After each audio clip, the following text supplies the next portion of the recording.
Hola a todos los seguidores de nuestro canal de YouTube.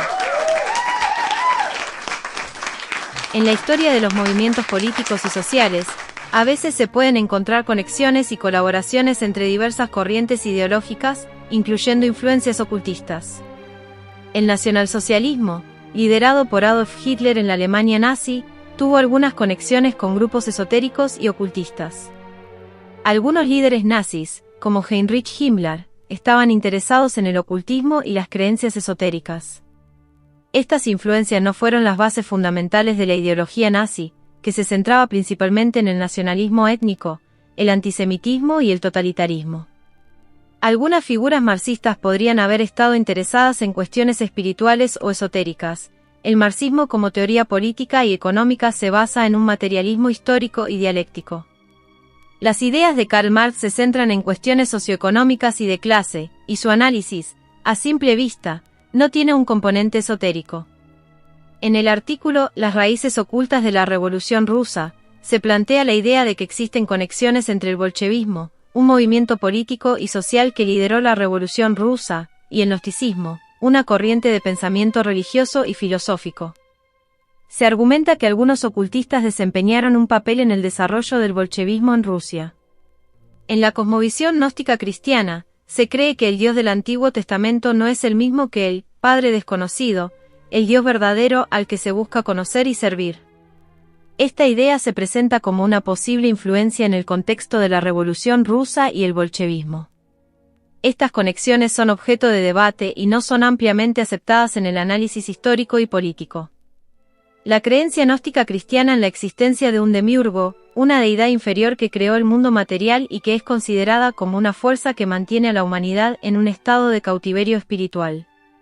En esta perspectiva, los gnósticos buscan la liberación espiritual, considerándose a sí mismos como hombres de conocimiento, gnósticos, quienes aspiran a despertar de su condición de cautiverio y romper el yugo impuesto por el demiurgo. Esta creencia gnóstica se centra en la distinción entre el mundo material, que es visto como ilusorio y lleno de sufrimiento, y una realidad espiritual más elevada a la que se aspira. Las enseñanzas gnósticas llegaron a Rusia en los primeros siglos del cristianismo a través de misioneros esenios y maniqueos. Estas ideas también se difundieron en el siglo XIII, cuando los bogomíos, un grupo considerado hereje por la Iglesia Ortodoxa, llevaron consigo doctrinas gnósticas. Las enseñanzas gnósticas tuvieron impacto en algunas comunidades monásticas de la Iglesia Ortodoxa rusa a lo largo de la historia. En Rusia, algunas personas se sintieron insatisfechas con la decadencia percibida en las instituciones religiosas y políticas de su época. Esto llevó a la adopción de ideas heréticas, incluyendo las de los viejos creyentes, que eran un grupo disidente de la Iglesia Ortodoxa. Estas influencias gnósticas y heréticas, junto con otras corrientes de pensamiento crítico hacia las instituciones existentes, contribuyeron a la formación de un sistema metafísico que, en parte, ayudó a sentar las bases para la Revolución Rusa de 1917.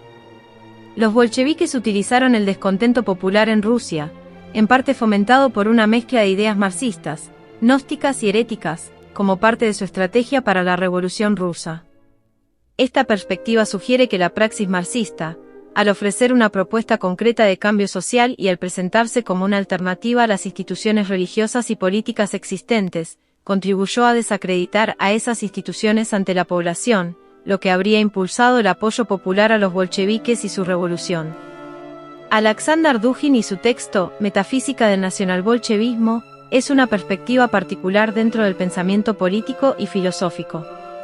Dugin es conocido por sus ideas políticas y su influencia en algunos círculos políticos y académicos. Argumenta que el nacionalbolchevismo incorpora una base metafísica bolchevique, fusionando el aspecto económico del comunismo con una práctica teúrgica y mágica con el objetivo de transformación social. En este enfoque, se sostiene que el nacionalbolchevismo busca integrar tanto el aspecto espiritual idealista del tradicionalismo ruso como el plano social materialista en un sistema unificado. Esto implica que el nacionalbolchevismo combina elementos de la tradición política bolchevique, comunismo, con aspectos espirituales y mágicos que podrían ser influencias del gnosticismo u otras corrientes filosóficas y religiosas. Dugin sostiene que las instituciones conservadoras tradicionales, tanto políticas como religiosas, han perdido su relevancia o han decaído en importancia en ciertas sociedades. Según Dugin, las prácticas iniciáticas vinculadas al camino de la izquierda ganan relevancia. Esto implica la adopción de elementos espirituales y filosóficos asociados con la tradición de la mano izquierda o Vama Marga, que se encuentra en la escuela tántrica Kaula. Dugin menciona a Julius Evola y su obra, El Yoga del Poder, como una influencia en su pensamiento. Evola exploró el camino de la mano izquierda en el contexto de la tradición tántrica, y Dugin adopta esta perspectiva para enfatizar elementos vinculados a las doctrinas de la mano izquierda, en el contexto del nacionalbolchevismo. Dugin sugiere que el énfasis en estos elementos del camino de la izquierda está relacionado con la esperanza de una transformación y revolución de las prácticas y costumbres que han perdido su conexión con un orden sagrado. Ciertas corrientes del gnosticismo cristiano sostienen la existencia de un ser llamado Samael como el Padre desconocido. Según estas corrientes, Samael juega un papel especial en la historia al convertirse en el padre oculto de Caín.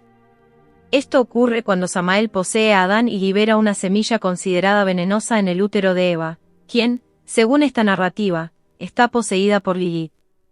Como resultado de esta acción, se cree que Caín emerge como una figura importante, y más adelante, según esta creencia, se origina un linaje de sangre que se considera mágico o especial. La gnosis cainita se interpreta como una lucha contra el demiurgo, considerado el arquetipo opresor que busca explotar a la humanidad. Se establece una conexión entre esta lucha gnóstica y el socialismo ateo de Karl Marx, sugiriendo que la lucha de clases en el marco marxista representa una forma de rebelión contra la opresión representada por el demiurgo.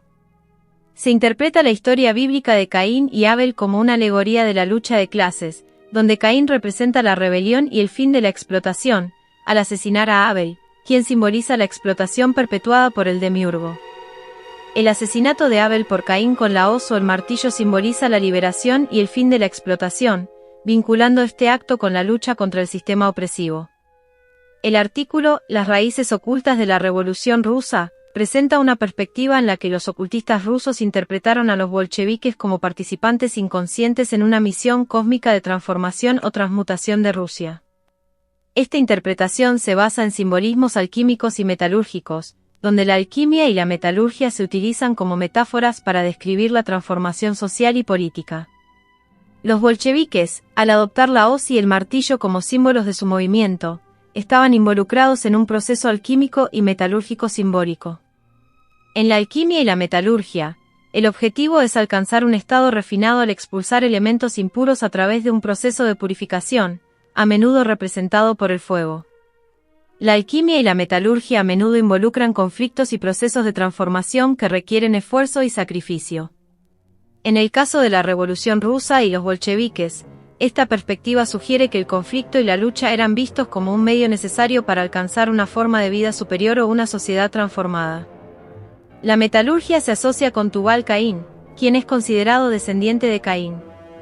En los antiguos aquelarres, reuniones ocultas, se dejaban martillos en el altar en honor a Tubal Caín. Tubal Caín, al golpear con su martillo el acero calentado en el horno negro, reveló la salvia interior y las chispas rojas se esparcieron por el aire, dedicadas a Sasi. La alquimia sexual, conocida como alquimia prohibida en la tradición siniestra y maituna en Vama Marga, es parte de la interpretación simbólica. El fuego rojo de Lilith y el dragón rojo, y el horno negro se asocia con Samael y el dragón negro. La unión de estos dos aspectos se conecta con la creación de Caín, considerado un prototipo del hombre nuevo. El culto a Infalcifer implica una marcada influencia de simbolismo y conceptos de varias tradiciones espirituales y místicas. La marca de Caín en forma de una punta de esmeralda venusina sugiere una conexión con Venus y posiblemente la belleza y la armonía espiritual asociadas con esta deidad. La serpiente negra y la hoz roja son parte de la representación de la marca de Caín y pueden tener significados simbólicos específicos dentro de la tradición de Infalcifer. La hoz se interpreta como un símbolo de la cosecha de los frutos del trabajo espiritual y se asocia al portador de la hoz, Kashin Falcifer. Se considera un símbolo del karma, que se refiere a las acciones y sus consecuencias en las tradiciones tántrica y védica. Saturno es mencionado como el planeta asociado con la hoz, ya que se considera que supervisa la cosecha de los frutos de las acciones previamente sembradas. Nuestras acciones tienen consecuencias que eventualmente serán cosechadas. El simbolismo de la guadaña como un instrumento que representa la capacidad de liberarse de las limitaciones impuestas por el demiurgo, una figura que simboliza la opresión espiritual.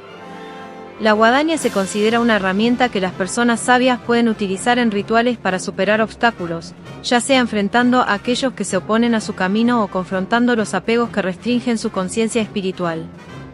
Los rituales de sacrificio de las limitaciones del ego se interpretan como actos simbólicos de sacrificio destinados a liberar al individuo de las limitaciones de su ego.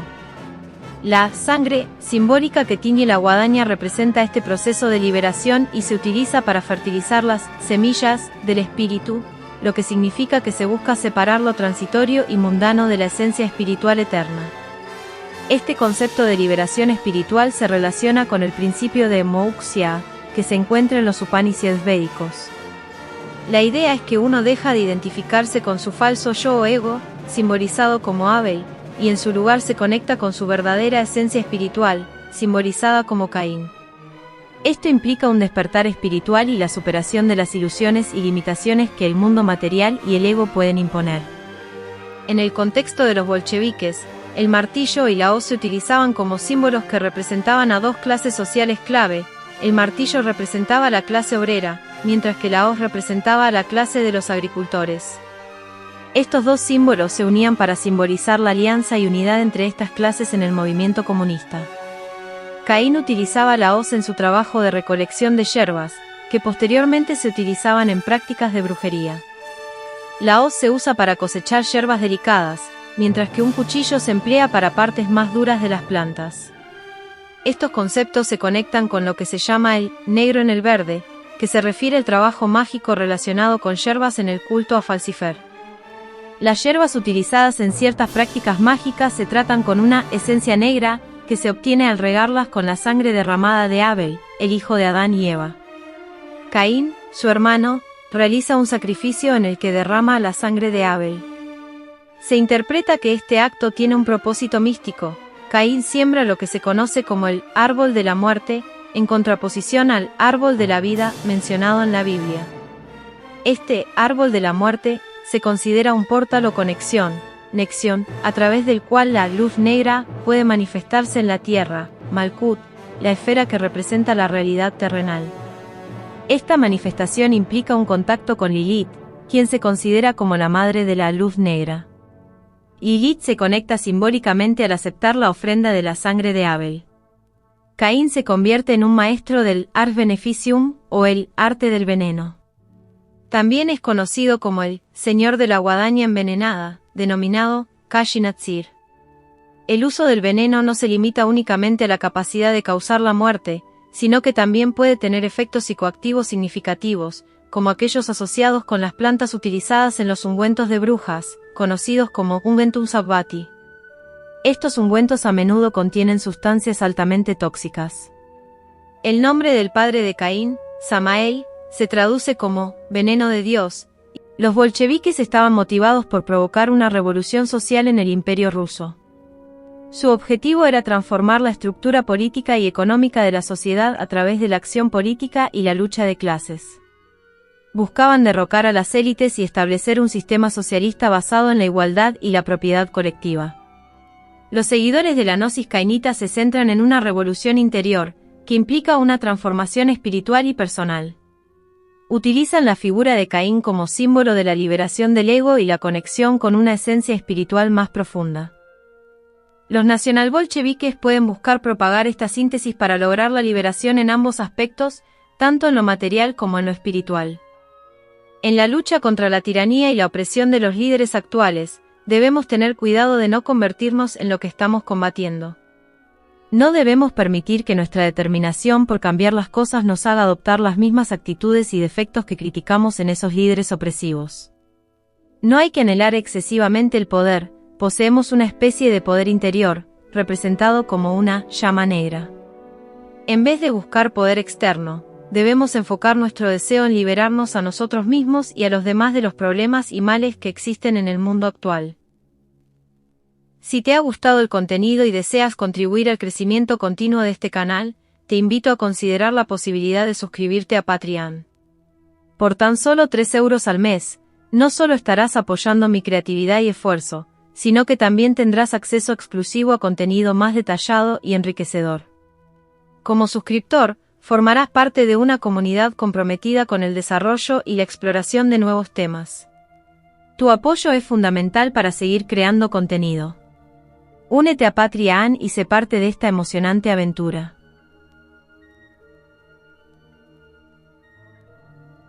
Y hasta aquí llegamos con este emocionante contenido. Si te ha gustado y quieres seguir explorando temas fascinantes como este, no olvides suscribirte al canal y activar la campanita para recibir notificaciones de nuestros nuevos vídeos. Nos vemos en el próximo vídeo. Hasta luego.